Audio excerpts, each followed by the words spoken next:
Good morning, fairy friends. Welcome to Dark Elf Build Part 5. Um, so let's have a chat. It's getting very close. The Fairy Fest is this weekend. Today it is currently Thursday morning. Uh, let's just go ahead and engage full on panic mode, right? Not really. So let's get caught up. I posted a video not long ago of part 4, but I filmed that near the end of May and just put it up mid-June, late June. So yeah, the Ren Fair went well, the test fit went well, the dress was really great. I felt a few people kind of tug on the back a bit when they got really close. I guess the hem, I zhushed up the stuff high enough, but maybe a little bit higher wouldn't hurt. Am I going to change it? Probably not. Because we're going to prioritize what needs to be done still. The skirt was pretty good with the opening in the front. That was helpful. I got lots of compliments. I ran into several members of the team that run the Ottawa Comic Con Masquerade, and when they saw me, they're like, "You look amazing!" And I was like, "Oh, thank you." I mean, the contacts that I wore, the white contacts, that really, shocks a lot of people when they see that kind of contact. And for some reason, normal people think like it's an amazing transformation. It's just a pair of contacts. I didn't make them, I bought them, but I get how it's a very shocking change, and it takes your look like to a whole other level. So yeah, the dress fit great. I was comfortable. The day was very cold in the morning, so I wore a cloak over it.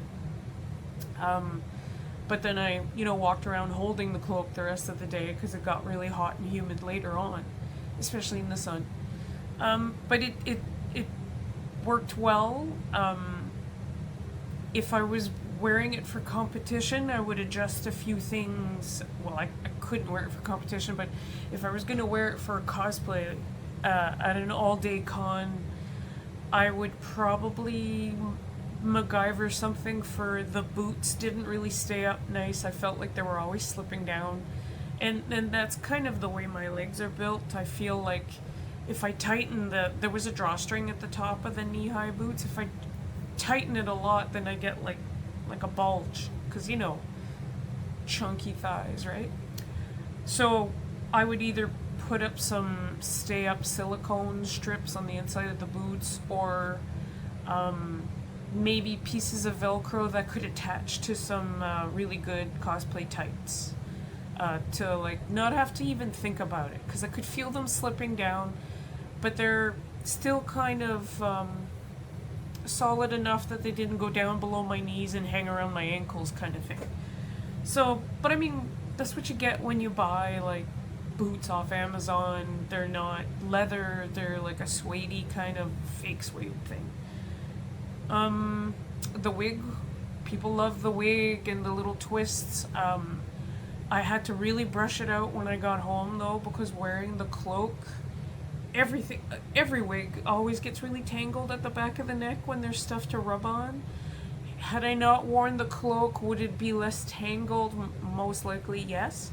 But it was freezing, so ain't no way you should. Well, I keep saying don't be uncomfortable and stuff like that, so pros and cons, right?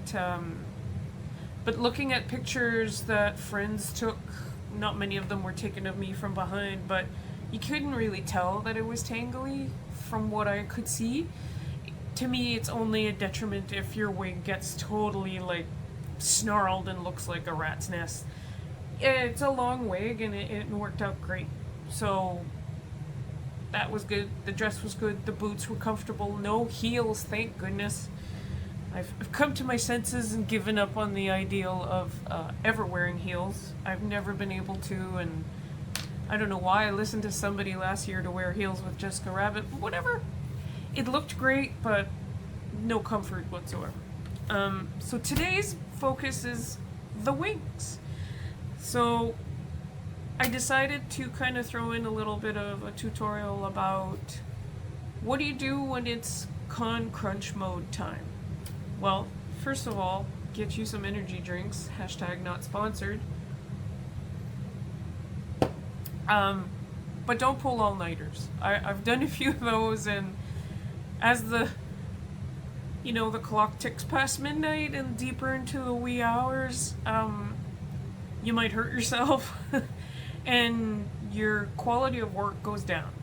Honestly, if it's something that's innocuous, like just painting something, putting a few more coats of spray paint, that's fine. But if you're doing fine detail embroidery in the middle of the night to make it for competition, at some point you gotta put that shit down and go take a few hours of sleep, set an alarm and wake up early and get at it again in that sense.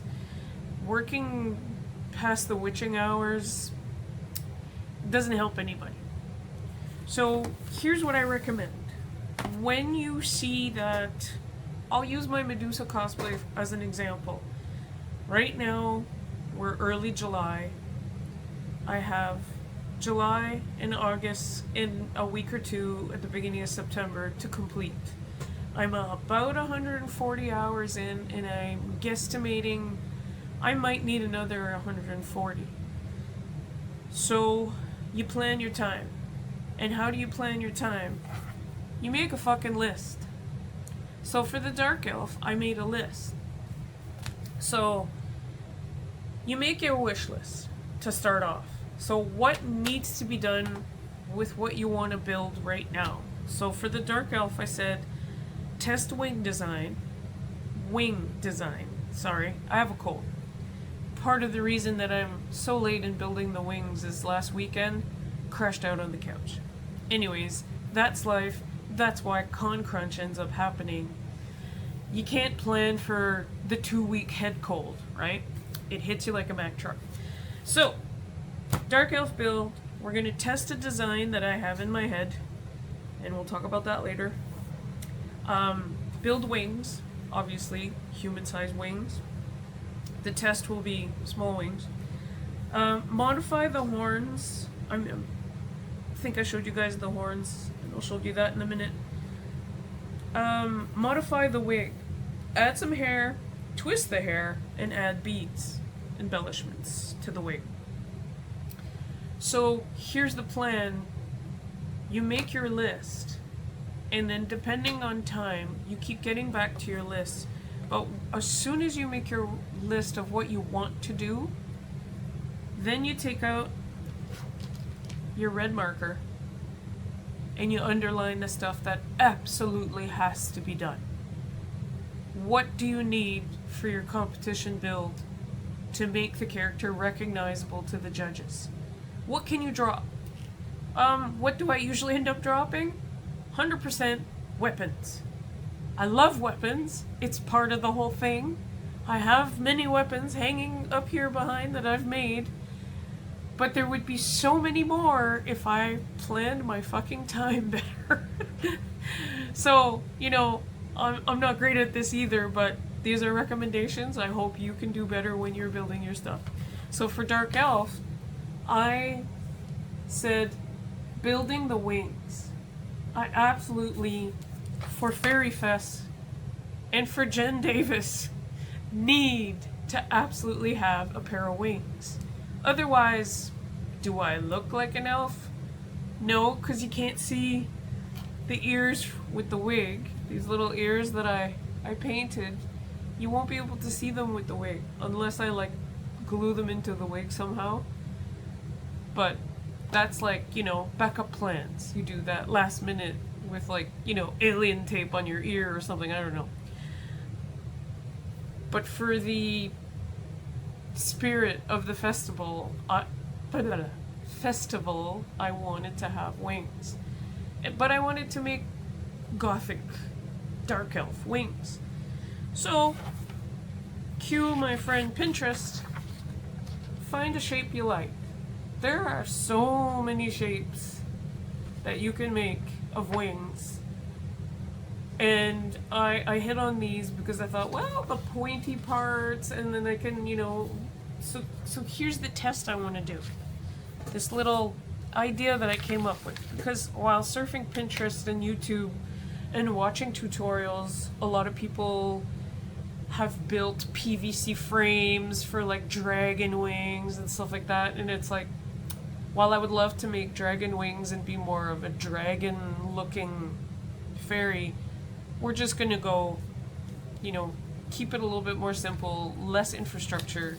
So I have different gauges of wire, and I have this really thick, it's like thicker than clothes hanger kind of wire. I'm gonna use this to build the main pieces of the wings to hold them up. And you can pair different gauges of wire together.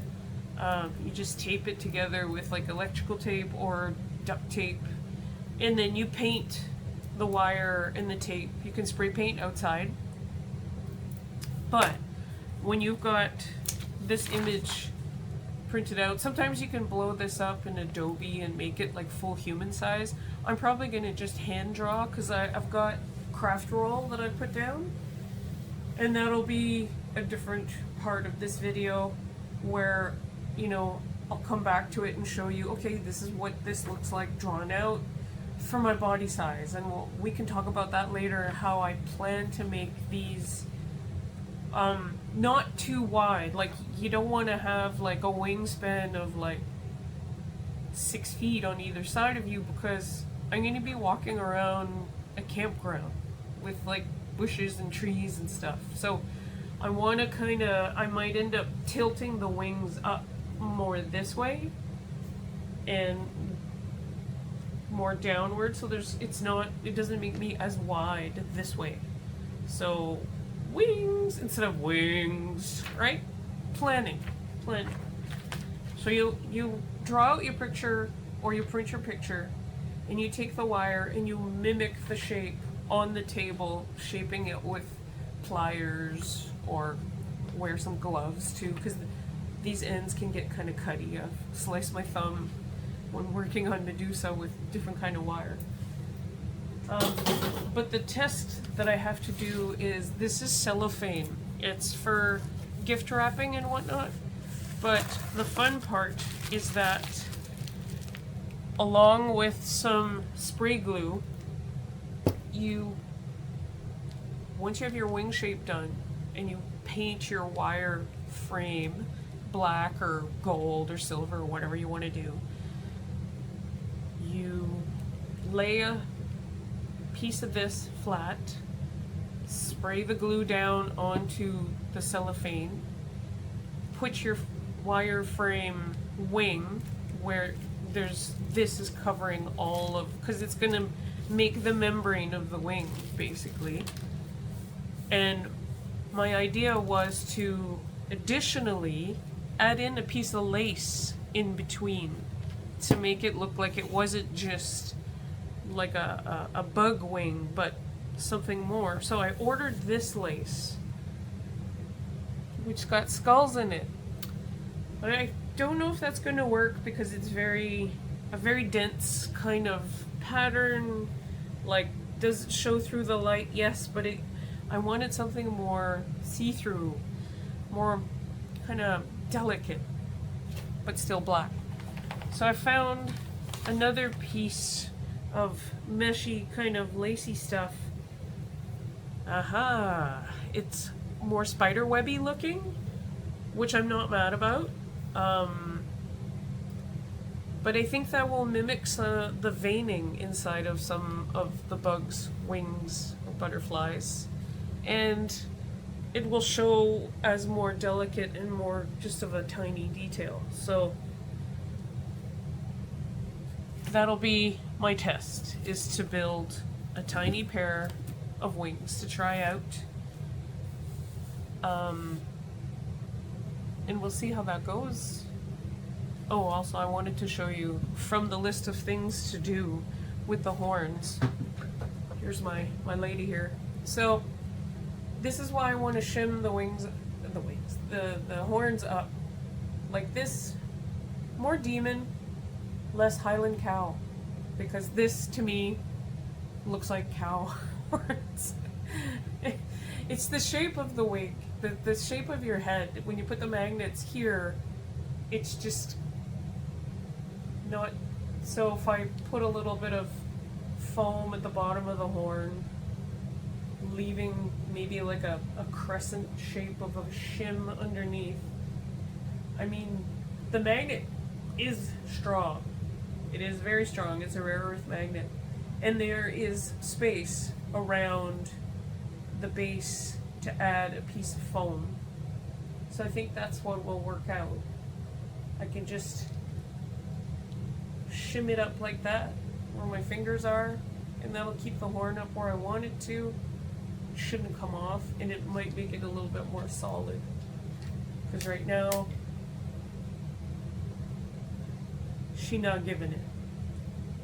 If I don't have time to do that, the wig looks just fine without. You can't tell that there's metal pieces in it which can be removed. I just sewed them in underneath the hairline. So, yeah, let's get to it.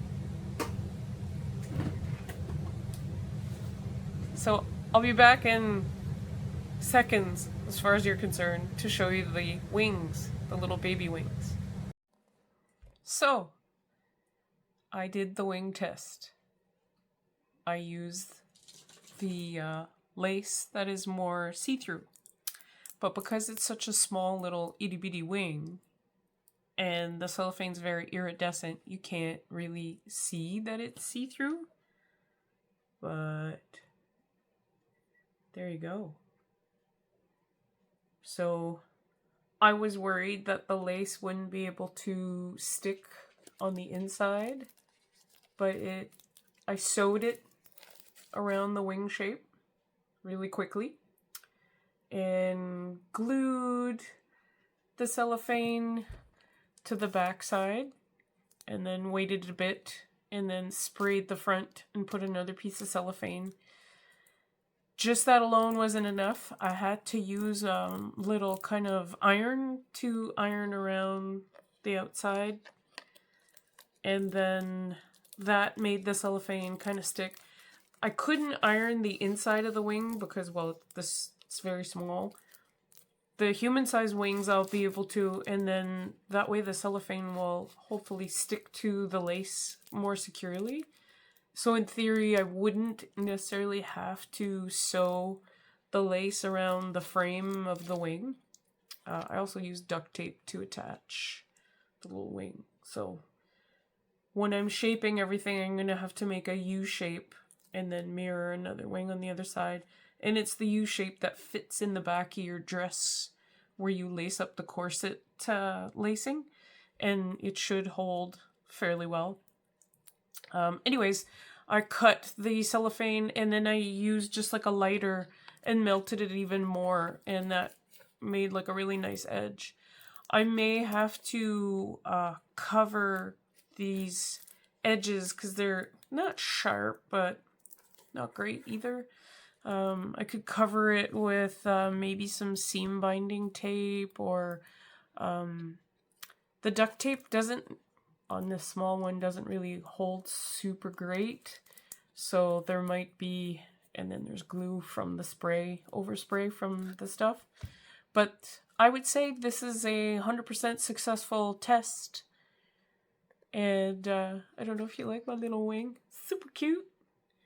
So that was sort of mimicked from this picture from Pinterest, which is what I'm going to use to make the full-size ones. So to make the full-size ones, my plan is I have this brown craft roll is, I believe it says 24 inches, but I'll double check that. So I plan to basically draw this out. So the edge of the brown craft roll, I can draw my spine, and then say shoulders are about here, waist is here, and put in measurements so that I can draw this out, and that this top wing, like I said, I might end up tipping it up a bit, and then maybe shortening that just to keep the silhouette, you know, long, not wide. But these are going to be 3 separate pieces. Like, this is the top part only. Isn't that nice? So, top part, middle part, and like long straggly part. And then what you do is you make sure that you put enough extra wire to twist them all together into the one U shape. And then you flip it over and do the other side. Well, you don't have to flip it over. You have it drawn. You make the frame and you just manually flip it over yourself after. And then you join both sides together to make the U shape. And that's the point where I'll probably wrap the U shape with duct tape and seam binding and whatever else to... The seam binding is more for comfort once all the duct tape is holding it in securely, because this is going to be between your skin and the dress. So you don't want any sharp bits or any sticky bits. The duct tape can sometimes like roll out onto your skin, and then if somebody's helping you take the wings off, yank! Ouch. So, stuff you get to think of ahead of time. Or learn the hard way. Alright, so if I'm going by the list,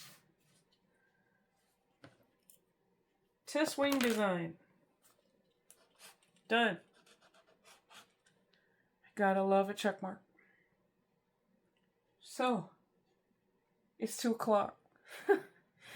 So, that was about, I don't know, a few hours worth. But I'm prepped for building the wings now. And I know that adding the lace on the inside is worth spending the time, because I think it's going to look really cool. I mean, look at that. Please ignore the melty part. But look at that. I mean, I wouldn't be able to draw all that detail on the inside myself. So I'm very pleased with that. And this is what we call the research and development of cosplay builds. You have to test to see if things will work out. And if they don't work out, pivot! So there we go. On to build the big thing. There will be some measurement taking, some drawing on brown craft paper, lots of bending and cutting of wire, duct taping, the same thing but on a larger scale and in 3 pieces. So we'll see how that goes. And I have today and tomorrow to do the wing stuff. And wish me luck. Hey everybody, so here's an update on the wings. Here is the tiny test sample with the lace sandwiched in between and melted the cellophane to hold it in. And here's the big ones. All done. Same concept, bigger scale. I used a barbecue lighter to melt the edges. You could cover that with electrical tape or something, like glue on some lace or whatever, some embellishment, but I wanted to leave it rough looking, being dark fae. You can also use like a wood burner and burn some holes into the wings. I saw that online. That looked pretty cool as well. So yep, these are ready, and this is just duct tape. So this will get shoved into the back of the dress. They're kind of heavy, but I think they'll be sturdy enough for my purposes. That looks kind of cool. So yeah, quite happy with how these turned out. It's currently Friday lunchtime. I don't know if I'm going to do a ton of other stuff. There's not really much that needs to be done at this point. The dress is done. The basic wig is done. I'm not going to bother with the horns because I'm still recovering from a cold, so I think I'm just going to go rest. But yeah, that's, I think, a wrap for the Dark Elf. I may add more to it at some point just to wear it somewhere else, but for our purposes this weekend, I think we're good. Thanks for joining me and watching the build. I may start posting some videos of stuff I'm doing for Medusa. I may not. It depends how much time I have. But there will probably be other videos coming for other cosplays. I have a pretty long list. And I hope to see you at Fairy Fest this weekend, and have a good weekend if you're not there. Thanks. Bye.